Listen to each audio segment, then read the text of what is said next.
Hello, everyone. My name is Victoria with Visual Studio Magazine and ADT Mag, and I'd like to thank you all for joining us on today's Regulations Roundup, navigating SBOM and OSS compliance across the U.S., India, and Europe. And it's sponsored by Revenera.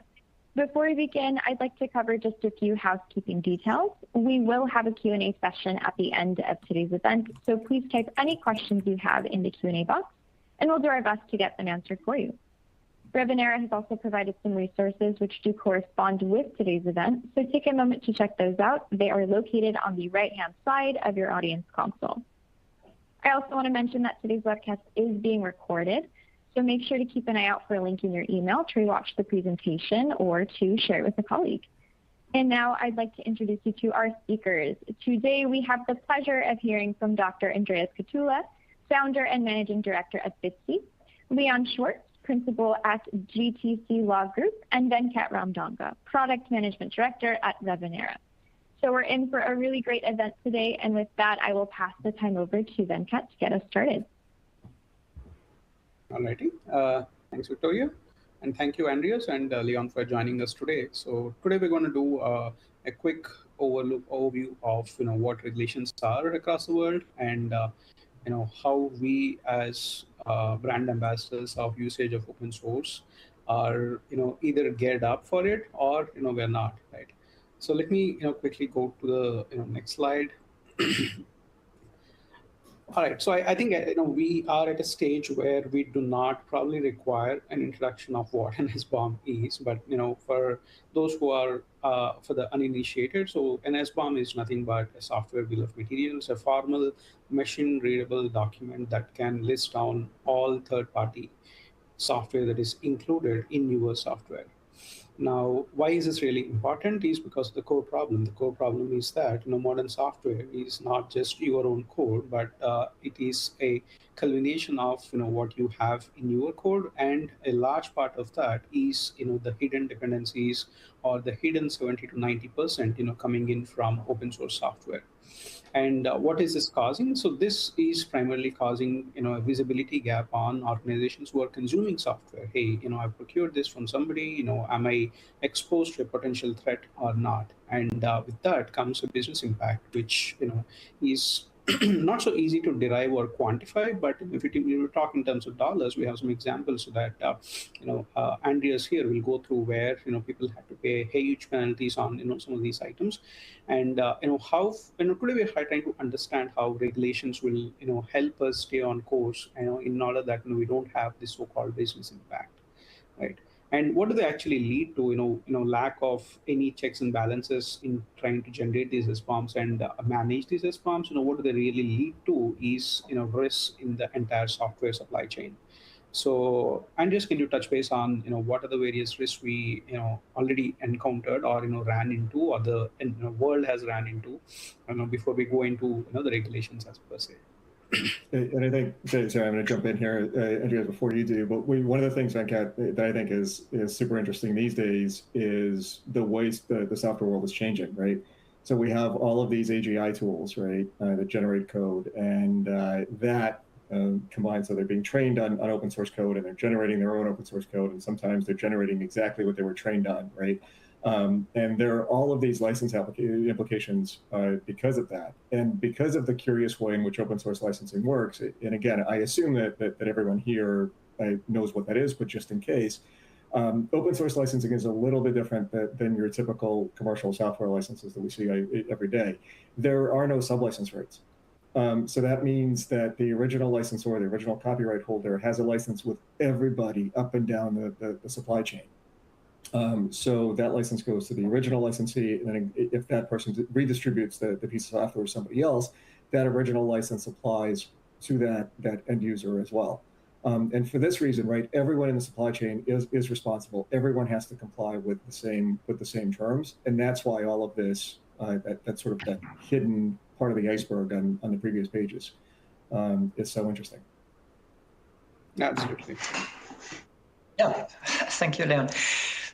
Yeah, to get started on the regulations that we have around the world, for me, the first question is, why do we need these regulations at all? And why are they there? And I would like to start with the risk landscape that we currently have. And I have put together some of the recent incidents of cybersecurity attacks. The first one that I would like to mention is on the very left side. You see this bleeding heart. That's now almost 12 years old when it first appeared. And that was the first time when people realized that in open source, there are security risks that were not very well known before. And we still find code that has these old vulnerabilities in there.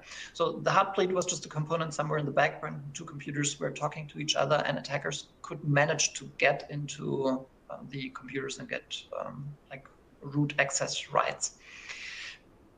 Struts2 I will talk about in a minute. SolarWinds is one of the most favorite, and this is one of the reasons why we have these regulations in the US and in the EU and India. SolarWinds, a big company you may all know about SolarWinds, they produce security software. And what happened to them is that attackers did not directly attack SolarWinds. They took an open source component and they put a backdoor in that component, and they just waited until SolarWinds had integrated that component into their code, into their system. And SolarWinds is a supplier for many of the public services of the government, and they automatically rolled out their newest release to all their customers. It was more than 40,000 different customers. And suddenly all these customers had this vulnerable component with the backdoor, and the hackers could easily attack all of these customers. That was very dangerous, and it was a very big attack, and was one of the root reasons why the executive order had been published. A more recent one is Log4j that you may all be aware of. It is a problem of Java systems. Log4j is a component that is used basically everywhere when you have Java. And it also had a security vulnerability so that attackers could get root access to the computers. And here the risk was a little bit different. The risk or the problem was that the community that supports Log4j is very small. It was just a handful of developers who supported Log4j in their free time. And they were not available to create a quick fix or a patch. And it took several rounds until that problem was fixed. And then, of course, very recently, the Shai-Hulud problem that we will talk about a little bit on the next slide. It was, I think it's just 2 or 3 months old when it first appeared. And that worm is a perfect example for a supply chain attack. In Shai-Hulud, the attackers managed to steal the credentials from one GitHub user, and they could enter malicious code into the repositories, into the NPM repository. And from there, whoever downloaded that new version that they created, they got automatically infected, and the code stole their credentials as well and tried to find out username, stole the tokens, and then infected all the repositories that they had access to. And it multiplied very, very quickly throughout the different NPM environments. I think within a day, there were more than 40,000 repositories infected with that malicious code, and it was quite difficult to get rid of it again. So this is one of the newest one. One of my favorite is the Equifax hack. The Equifax, again, a big corporation with thousands of computers everywhere, and they were using this Struts2 component. Struts2, again, a networking component sitting very much in the background. Not many people know about it. It had a security vulnerability, and the community, they got informed about that security vulnerability. It got quickly fixed, so there was a new release, a patch, which was then made available to all the users. However, Equifax was not aware about all the software components that they were using in their environment. They did not have the SBOM. The IT landscape was just running. And because they did not know what they have in use, they also were not aware that there was a security vulnerability with a very problematic security hole, and they were not aware of the fix that was introduced. So they just did nothing, and after 6 months after the patch was released, the hackers found the hole, and they found that Equifax did not have fixed it at that time, and they stole 145 million customer data records. And Equifax, as they do the rating for people who want to open a new bank account or who want to get credit, or they need the rating. So Equifax stores all the data, their financial history, how much loans they have, how good they pay back, their social security numbers, license numbers, passport numbers, whatever you can think of, which is needed to identify themselves. So all this data was stolen, and that was a very big hit to Equifax. They were blackmailed, and all the data was released on the internet later on, and that was a big hit to the stock market, to the value of Equifax, and also the upper management. They had to leave because it was all gross negligence of not fixing this issue that was known well before, just because they were not aware of it. So Equifax is one example where you can see it's important to know what is in your software. And not only what you put in your software, the whole supply chain. So also what kind of open source packages do you use? What kind of open source packages do your suppliers use?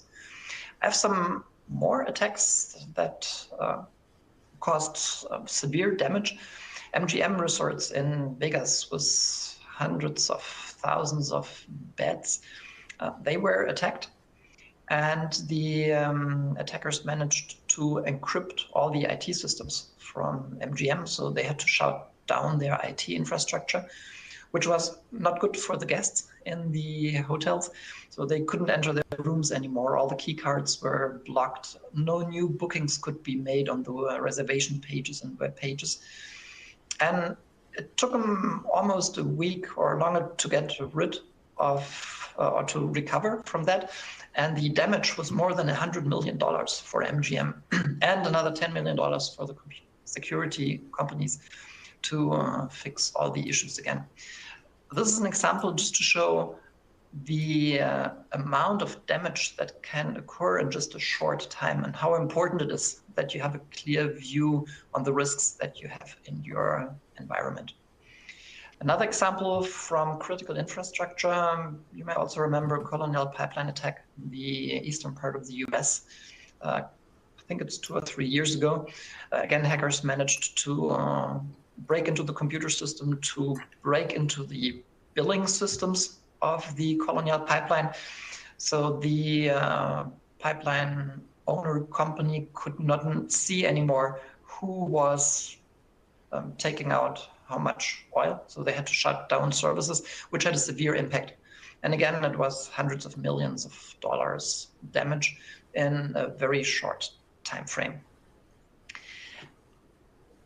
One last example is a WhatsApp leak that occurred recently. So WhatsApp, it offers, of course, the user interface, and also has a backend API that you can just call as a programmer. And there was a problem that you could request data from that API as often as you wanted. You could read all the customer data. You could read out the whole address book, which attackers did. And at very first, it does not sound very severe. However, what attackers do with this data is they will create phishing mails with the sender will be the account that they hacked, and they will send these mails to all the address data that they found in the address book of that hacked user. So all the recipients will think, it's a friend or a person I know well, and there is a much higher risk that they will open attachments or do something which will help attackers to get into their system. So all of that are reasons or that are cybersecurity problems that we currently have in our risk landscape. And to manage that better, many governments have decided we need some regulations and rules. And today we're talking about all of these. And I will just hand over to, I think Venkat, this is you again. Thanks, Andreas. I think that was a good comprehensive summary of all the known threats that have come into picture, and this is a quick summary of how these attacks on these infrastructure have led into an evolution of all the regulations that we're actually seeing, right? In 2020 it started with solar winds, and then and governments, independent entities started taking a notice into what is happening, and starting really investigating on the need to have some kind of regulation around people, how people produce software. And 2021 is the birth of the US executive order 14028. And that's the first I would say revolution in introducing an SBOM mandate. Okay, so we'll talk about that in more detail, but the whole US government releasing an executive order to produce SBOMs, okay, to work with the federal government, okay, has been a significant shift in how people are perceiving supply chain attacks.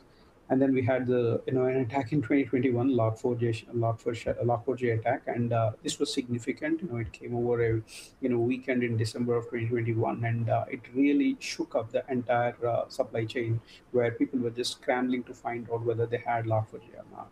And then we're in 2024, and then we're now sitting on top of not just the US regulation, but we're also having a a properly documented regulation from the European Union, and also some of the regulations coming in India, which are derived by an entity called CERT-In, right? So we have evolved from a state of nice to have versus, hey, these are certain mandatory required artifacts if you really want to do business with a government entity or a financial entity.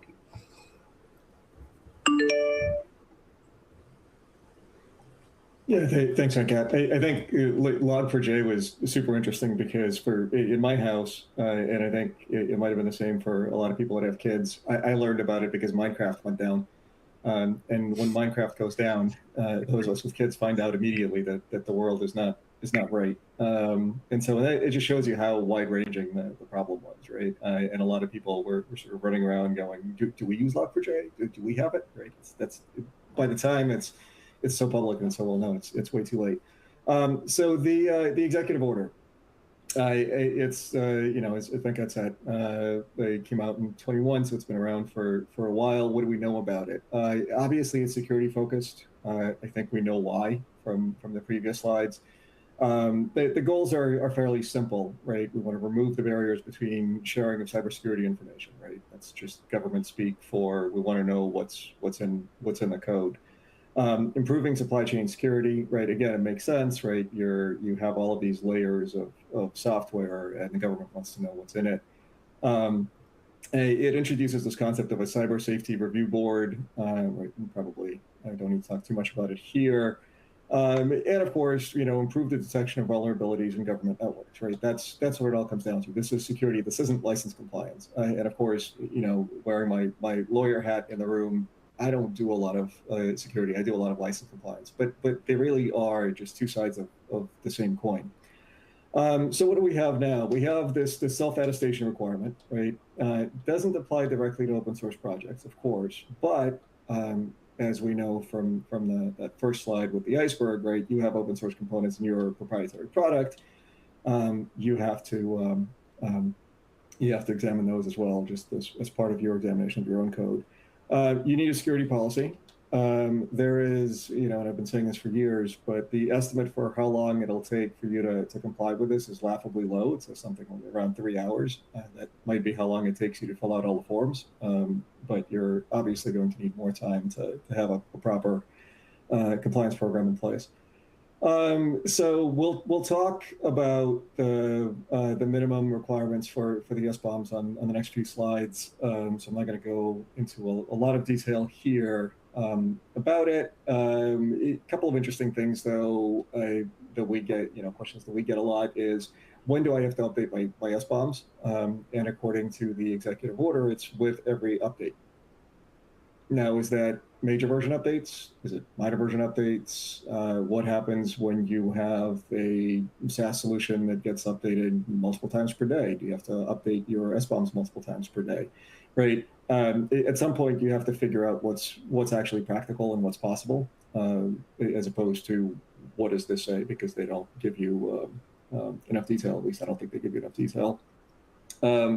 As far as how deep we go, right? That's another question that we've been seeing for years. On the legal side of this, I've been doing this for 15 years. And 15 years ago, it wasn't unheard of for people to say, well, I know my direct dependencies, but I don't know anything about transitive dependencies. Anything that my direct dependencies are using, I don't have the computing power, I don't have the manpower to go through and find all of that out, right? And technically, that's all that this requires, right? It requires top-level dependencies, with enough info to be able to access the transitive dependency. So it's a little bit more, right? They want to at least be able to find them. But, and we'll talk about this more throughout the presentation, but I don't think that's where you want to stop. That's not really a defensible position, I don't think, in 2026. And again, the goal is to identify known unknowns, right? If there's something in your code that you don't know, right, you have to put that out there into your attestation, right? You have to say, look, we're using third-party components. We went 2 layers deep. We did not go to that 3rd layer or 4th layer or 5th layer, right? Make sure that that's in there. And one key thing here is that you're allowed to keep your SBOM confidential, right? You don't have to publish it on the internet for everybody to see, and that's a good thing, because guess what? If you give somebody who is trying to hack you in the first place a software bill of materials with detailed information about all of the open source components you're using and the versions of those components you're using, it's not super difficult for them to then cross-reference the vulnerability databases and go, aha, I know which vulnerabilities are in your code because I know what you're using, right? So sort of keeping the SBOM a little bit secure is important. And with that, I'll hand back to Venkat. Yeah, thanks a lot, Leon. I think you covered pretty much, what we wanted to do, on this one, because, we wanted to educate, how complicated it can actually become, to produce an SBOM if you really want to do it right. So, there's a whole lot of fields, there is each regulation actually mandates. That's the reason why we're actually, surfacing this to you, right? You might think that, there's an SPDX file that I've generated, to meet one regulation standard, might not actually be completely sufficient for meeting the EU CRA, for example. So this is just for flash. If you want to take a screenshot. But this is primarily telling us the complexity involved in understanding, to Leon's point, on some people might require dependencies, some people might not require full depth of dependencies, right?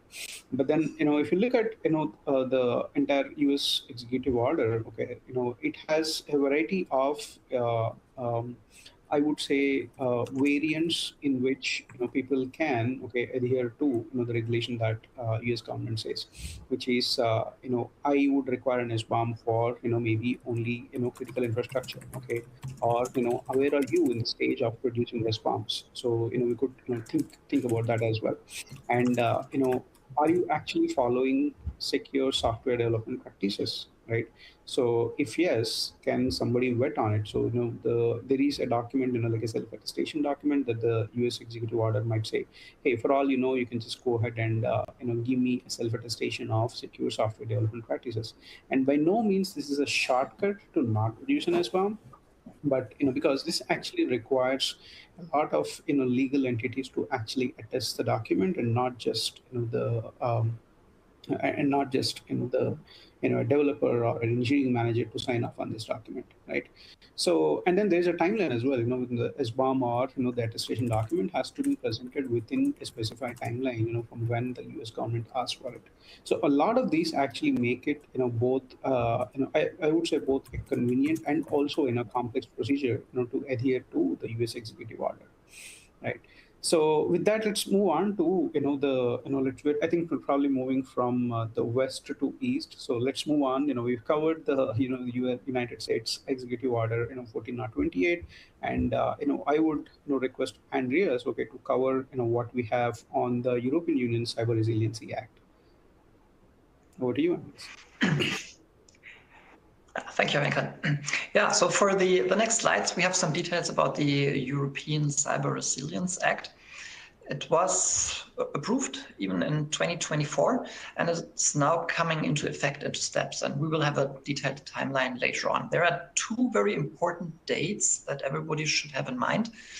And the date when the full CRA comes into effect, that is end of 2027. So very often our customers would think, I have some time left.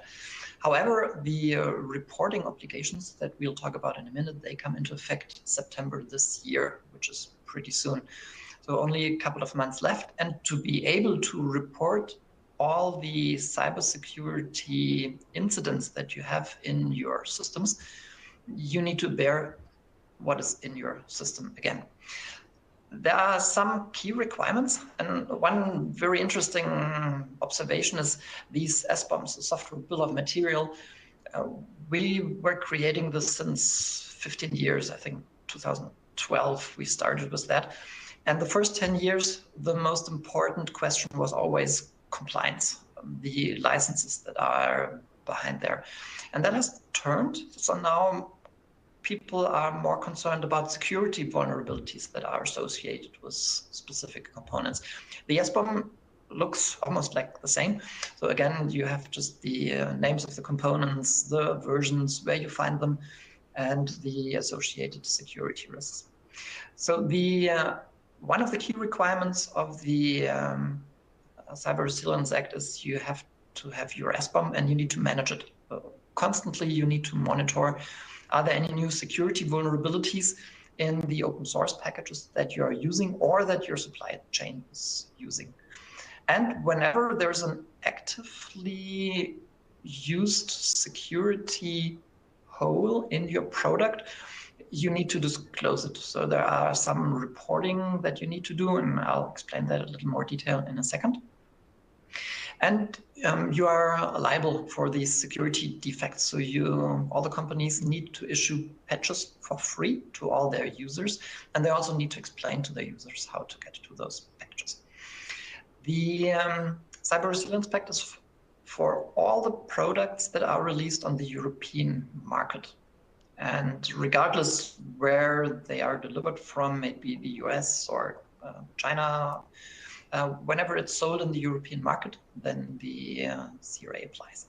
The penalties are quite high, so it can be up to $15 million or 2.5% of the global revenue of a company. So that penalties are very high if you do not follow the obligations from the Cyber Resilience Act. On this slide, I have put together the key objectives and the key things you need to do. And the first one, cybersecurity must be taken into account for the whole product lifecycle. So from the very beginning, from the planning, the design, development, production, and delivery, this is the security by design. When you start creating a new product, immediately at the same time, all the suppliers need to ask themselves, what can somebody do to attack the system? Is there any way to create something which it shouldn't do, or to break in or steal some data? And in design phase, there is one section called risk management. At this stage, it shall be evaluated. How can you get rid of that, or what can be done that the product cannot be attacked? Then all the cybersecurity risks must be documented. So this is part of the risk management, which is mandatory for the Cyber Resilience Act. And this is part of the design and planning of a product. There is this risk assessment that you need to do. Where are the interfaces? Which components are used? How can attackers enter the system? All of that needs to be documented with an evaluation, how likely it is, and some countermeasures that can be done against it. Then the manufacturers need to report actively on exploited vulnerabilities. So whenever an attacker hacks into your product and he manages to create some harm, or there's an incident that needs to be reported to, there are from the government named agencies. In Europe, it's the ENISA. And within 24 hours, That's very short. Within 24 hours of the incident, companies need to report that they have been attacked. And then they have 3 days or 72 hours to provide a first workaround or patch for that security incident. And within 3 months, that then needs to be a final report and a final solution. Once a product has been sold, manufacturers need to ensure that for the whole lifetime, plus 5 years after end of life, there's support for security vulnerabilities. So even if you just went end of life with the product for another 5 years, security vulnerabilities need to be provided. Security patches need to be provided. Another important point is clear and understandable instructions for all the users of the product with the digital elements, what users need to do. So there needs to be an instruction, where can they report a security incident? Then there need to be instruction, if there's a patch, how can they install it? And this needs to be made publicly available to the users via some paper documentation or via a web page. That's not defined in the CRA. You just need to make it available. Security updates need to be available for at least 5 years. So the final objective or goal of the Cyber Resilience Act is to make products more secure and to have harmonized rules across whole Europe to make the products safe. And we're not talking about every product, it's all product with digital elements that have a connection to the internet. I have that on the next slide, which products fall under the CRA. So it's all products with digital elements, hardware or software. It can be laptops, smart home devices, mobile phones, network equipment, CPUs, computer games, or software operating systems, word processors, games, mobile apps. So whatever you can think of when there is a digital product that has some connection to the internet. Some other projects are not included, or some other products. Non-commercial products and projects are not part of the CRA. They are not regulated. This is including open source. So as soon as there is an open source project which is not used commercially, then the CRA does not apply. But the company that uses an open source component and puts it into its product, then that company will fall under the CRA. And also, if you have an open source product, very often companies have a business model that they will open source all their code, and then they will sell services on top of that. And as soon as that happens, then we have a commercial activity. So in that case, the product falls under the CRA as well. The CRA is not for cloud service offerings. If you just have a software as a service, if you just put a web page somewhere that offers some services, this does not fall under the CRA. And if you have products that are regulated by some other regulation already, then the CRA does not do a double regulation. For example, in the car industry or with medical devices or aviation products, there are lots of regulations already. All these products are exempt from the CRA. But if they don't apply, then the CRA applies. Sometimes that makes it complicated. For example, if you look into a car, in the car, all the software that is needed for driving the car is regulated by some technical regulations. However, if you look at the infotainment system and all the fancy apps that you can now have in a car, that do not fall under the car regulations, under its technical regulations, they fall under the CRA. So in that case, depending on what we're looking at the car, that falls under the CRA. The European Union, they wanted to make it so only for very critical products, there is a very thorough evaluation and assessment that they are secure. Most of the standard products, you see it's almost 80% of the products fall in the standard category, like smartphones, tech software, vacuum robots, air tags and stuff like that. For that, you can do a self-attestation. There is a list or a checklist of things that you need to do for the CRA, and you can just implement that by themselves, document it, and then declare that you are CRA ready. Then there are products of class 1 and 2, important products that are more risky, like password managers or smart home voice assistants or firewalls, tamper-resistant microprocessors. For these, more rules apply, and it needs to be made sure that they are more secure. Starting from class 2, you need a notified body, an external person, company certifying that you are compliant for the CRA. And then there are these critical products, hardware devices with security modules or smart cards, secure elements. And again, these need to be testified with a formal certification that you are handling all the obligations of the CRA correctly. So what does the CRA mean? I have put that in 4 different categories. So there are some product requirements, requirements for handling the vulnerabilities, requirements for how you handle your supply chain, and some minimum information that you need to provide from as manufacturer to the users. So if we look at the product requirements, the risk assessment is the start. Whenever you build a new product, you need to do this risk assessment to see, are there any cybersecurity issues that could affect that product. So the cybersecurity is part of the design of the whole development life cycle, and it's called the security by design. And you need to have a secure default configuration. Very often when we look at phones or some devices which have a password, it's set to 0000 at the beginning or to ABCD.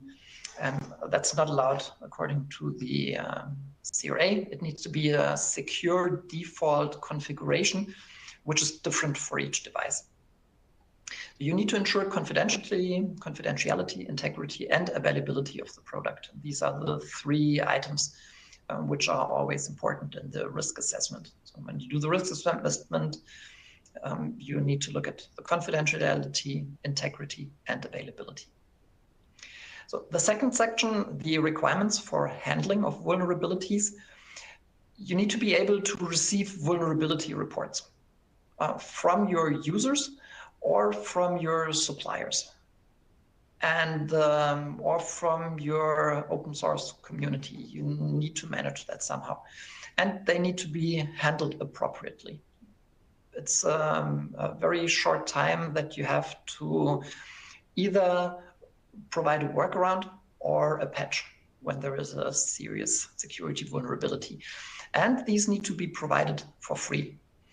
And that may sound simple. If you can, like in a PC, you can just give the patch for download, or if devices, when you can program them over the air, you can just send them to the users. However, if you have embedded devices, that may mean that your users need to come to somewhere to get that installed, and then there's work involved that somebody needs to pay, and that is the company that has issued the software.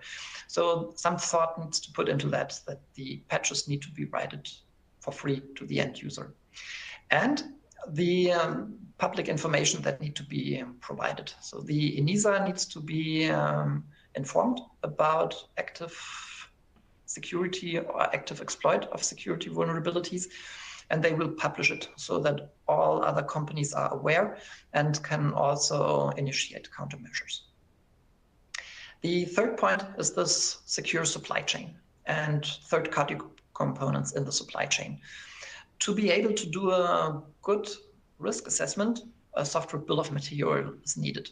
And there is also a state agency in Germany, the BSI, and they issue a list of, or a checklist, how a good SBOM looks like, with the component name, the website where you can get it, and they have several items that Venkas has also mentioned in the beginning, what should be part of a good SBOM. There's a duty to take care of the all the components that you use in your product. So as soon as a security vulnerability is made public in an open source component, you need to take the patch that has been provided and you need to assess if you need it, and if yes, then it needs to be integrated into your product. And if you have any customers that use your product to put into other product, you also need to inform them. So the whole supply chain needs to be taken care of. And the minimum information that you need to provide to all your users is this contact point where they can reach you to report the vulnerabilities. It's either an email or a web page or something like that. Then a clear product identification, a number, type, version, and also details about the intended use of the product. And if you have done all of that, then you will get a CE certification. It's a CE sign that can be put on the product. And then all the users know that you are conform to all the obligations of the CRA. The CRA has different variations depending on your role, what you are, and it differentiates between manufacturers, importers, and distributors. So a manufacturer is somebody who produces and builds a product in a company and then sells it and distributes it. The importer would be a company that imports the products from abroad into the European Union. There are less obligations. So the importer just has to make sure that all the requirements from the CRA have been followed by the manufacturer. And then he can import the product. And then there's the distributor who delivers the product to the end customer. He needs to make sure that the importer has made sure that the manufacturer has done all the, followed all the obligations from the CRA. So there are different sets of obligations that apply to each of these three, it's called roles under the CRA. If we look at the timeline, the CRA, the Cyber Resilience Act, was finally adapted in 2024.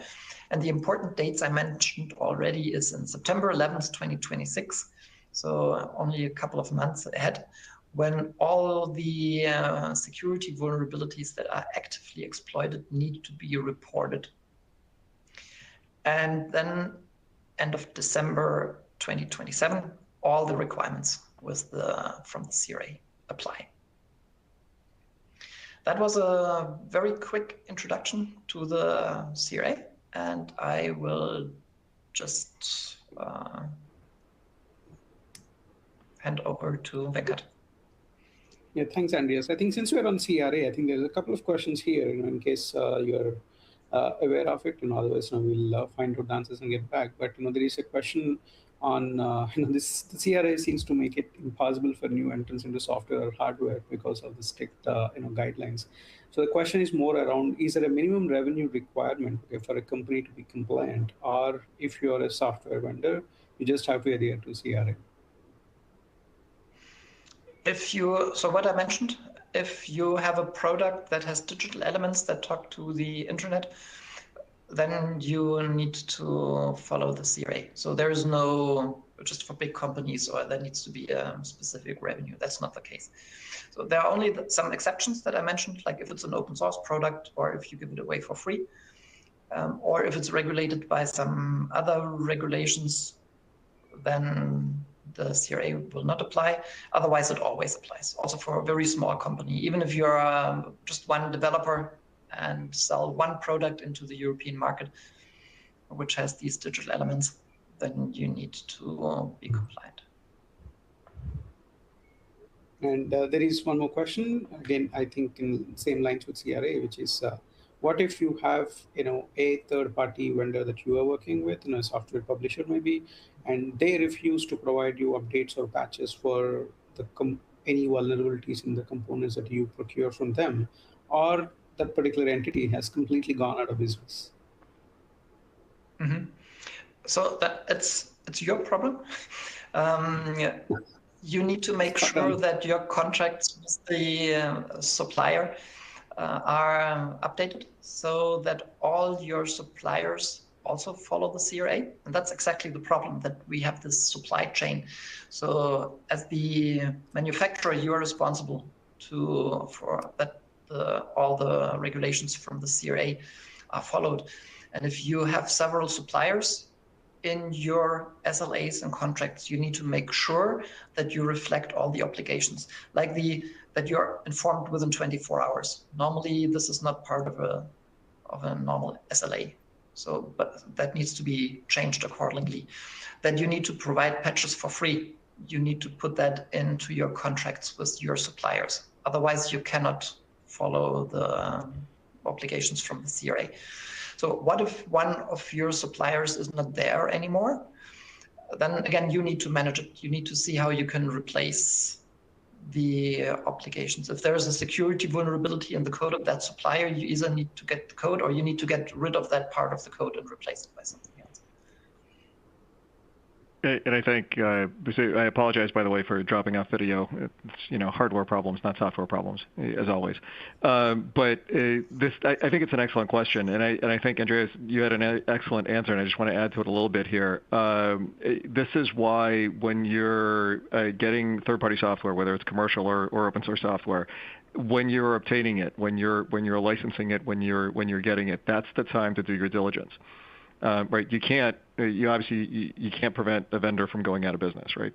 That might happen. But if you got your software bill of materials from them before they went out of business, at least you have that aspect of it.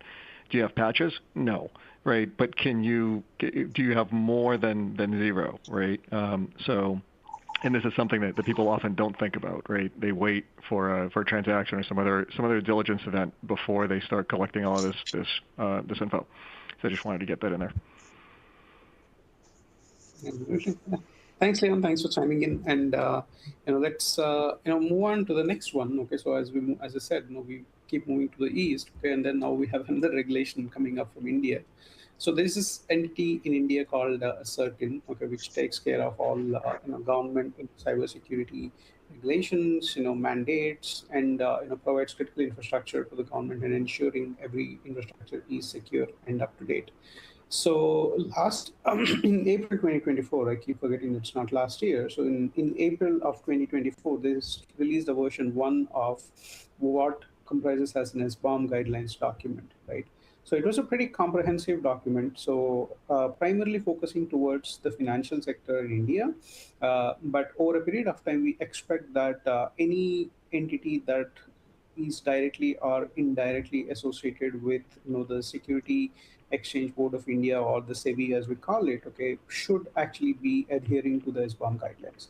So this is what we anticipate, and this regulation also has gone through a couple of iterations already. So we'll talk about that in a couple of slides. But primarily, if you look at it, this is a very straightforward regulation that, hey, if you are doing business with the SEBI entity in India, as a financial institution, you need to have an SBOM process, right? Now, it talks about various phases of the life cycle as well, as to when do you want to do the SBOM generation, at what progress you are, at what progress you want to actually advance to the next stage and generate the SBOMs and provide it to me. But if you look at it, primarily it is targeting towards the government and public sector, the essential services, and also the software export and services industry, which work with a financial institution that indirectly has a relevance to the Security Exchanges Board of India, right? Now, some of the overview is we're just going to probably do a deep dive as well in the next slide. But some of the this has got the first regulation itself has got a complete list of what minimum fields should actually be used in the SBOM, right?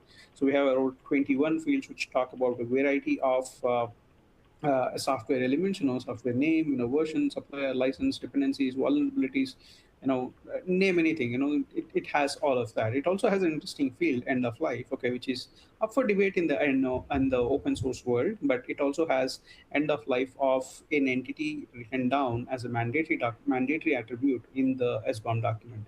right? And also VEX document, not just an SBOM, but an SBOM which is enriched with vulnerability, exploitability, exchange information as well. And luckily, we do not talk about there is a third standard. Luckily, the guideline or the regulation primarily focuses on either producing an SBOM in an SPDX format or a Cyclone DX format.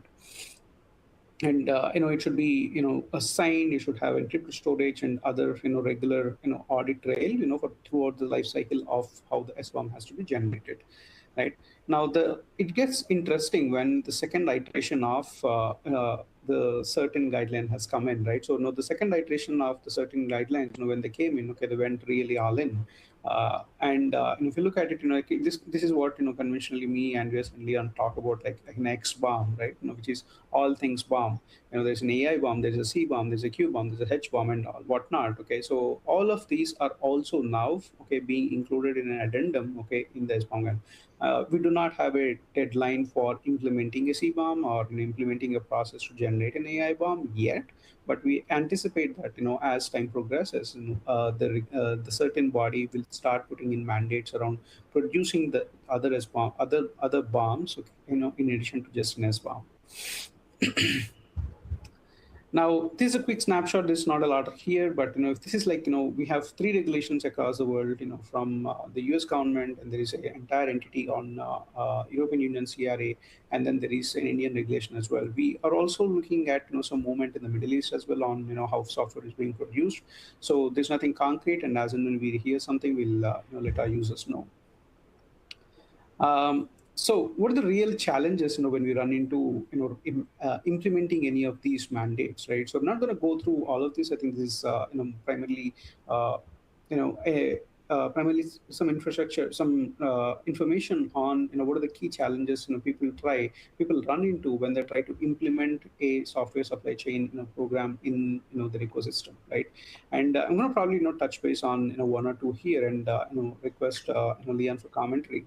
Is one of the key things that I see with our customers is that culture, right? Because everybody is in a rush to produce more software, but with probably better quality and with better security. But the culture of trying to adopt an SBOM into the entire process is still having seeing a lot of friction, right? And the problem is also with vendors. Like nobody has a single toolkit. There is like a large organization has like 100 development teams, and there's so many development teams which prefer a particular tool set, right? So any quick comments, Leon, on this particular slide on what you see as a challenge? No, I think with an eye towards the few more slides coming, let's keep going, and we'll touch on the things there. Alrighty. And again, this is a typical pipeline of how software is built. But if you look at the bottom purple circles, you see that there is friction across the board, right? So from code building to build process to test to release and distribute. So what we encourage our users, is to go ahead and overcome these at each cycle by if you're at a coding phase, go ahead and find out how you can deal with software supply chain problems with an IDE check. When your build process, how do you have your build process automated, and so on and so forth, right? So as and when you progress through the cycle, so you need to have some kind of a process in place to either produce an SBOM or have a scan process in place which tells you what risk you're running at that particular phase. Yeah. So and you can't see me, but I'm nodding vigorously to agree with Venkat here. So in terms of having an SBOM, so I'll go real quick just to leave a couple of minutes at the end for questions here. I know we've sort of thrown a lot of info at you. There are, of course, carve-outs to the executive order, to the CRA, to CERT-In, right? If you're not dealing with the U.S. government in the U.S., right, you're probably okay. But instead of trying to figure out which exception best fits you, which is the natural sort of human thing to do, maybe don't. Right, because one of the things that I think is very exciting is We've been talking about SBOMs for a very, very long time. We've been talking about having an understanding of what's in your code for a very, very long time. And software companies want to develop software. They don't want to talk to software compliance lawyers. They don't want to talk to open source compliance lawyers. They don't want to talk to even open source compliance lawyers that used to be software developers. They just want to develop software. Now, right, there's all these regulations that are coming up, and they're sort of saying the same thing that we're saying. So I don't think it matters whether you sell in Europe or not, right? The old joke goes, "Want to hear God laugh? Tell him your plans." Maybe you will end up selling in Europe. Sales guy comes in and says, "Hey, we have this huge deal. We want to sign it tomorrow. Clients in Europe." Right? Maybe some of your customers are using your products and their products. They're reselling in Europe. They're asking you the same questions. Maybe you have a diligence event, a transaction, an investment, or one of your customers goes, "Hey, you know what? I've been hearing a lot about SBOMs. I've been hearing a lot about security. I've been hearing a lot about license compliance.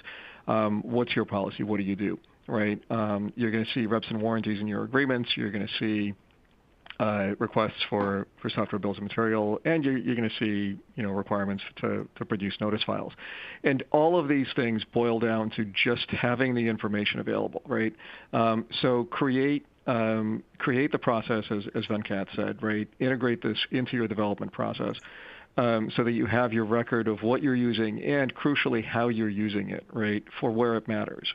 And that's a whole separate, different webinar that we can do on what information to collect, when to collect it, what are the best practices there, why you shouldn't ignore it, why you shouldn't also collect all the information for every single component that you're using, right? Why that's too much. So I think that's probably it. For what we have for you. I know we don't have a ton of time. I think we left maybe 4 or 5 minutes here, but if there are any other questions, we're happy to get into them. If they're not questions live, we're happy to take them later too. I don't think our contact info is in the slide deck here, but I'm on LinkedIn. You can find me there. And I'm sure Venkat and Andreas are there as well. We love to talk about this stuff. It doesn't exactly make us fun at parties, but it's helpful. And I've just one sentence to add to Leon to these carve-outs. So why should companies do that at all? Because these regulations, they are not bad per se. They are all good. They have a very good aim to increase cybersecurity. So it's good for your products to follow these regulations. Yep. And it will make them more robust. And we had that in the very beginning with all the different attacks that were recently exploited. So it's good to follow these regulations. Yeah, no, that's exactly right. I get really worried when a bunch of lawmakers get together and make software regulations, right, or do anything with tech, because generally, right, that's the last sort of segment of the population that I want weighing in on what we should and shouldn't be doing with software. But in this case, they're telling you to do something that you should be doing in the first place. Right? This isn't. I mean, there's some quibbles here and there. My understanding of CERT-In, for example, is that there's a requirement to report certain incidents within 6 hours of occurrence, right? Whether data was stolen or not. And either I got that wrong or they got that wrong, because that's just too short a time frame. So there's some issues with them, but I think overall, Andreas, you're exactly right. They're not terrible. They're not telling you to do something that's not good for you. And they're not doing it in a bad way, right? So the ability to keep that SBOM confidential is key.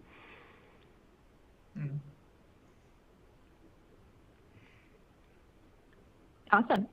Well, thank you so much, Dr. Andreas, Leon, and Venkat. I know we did take some questions during the presentation, but to our attendees, if we didn't get to your question, we'll make sure to pass it along to the team here and our speakers to get them answered for you after the event. So that is all the time we have. But again, a big thank you to Dr. Andreas, to Leon, and to Venkat for being with us today.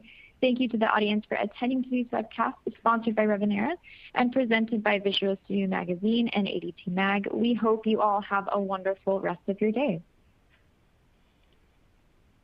Thank you for listening.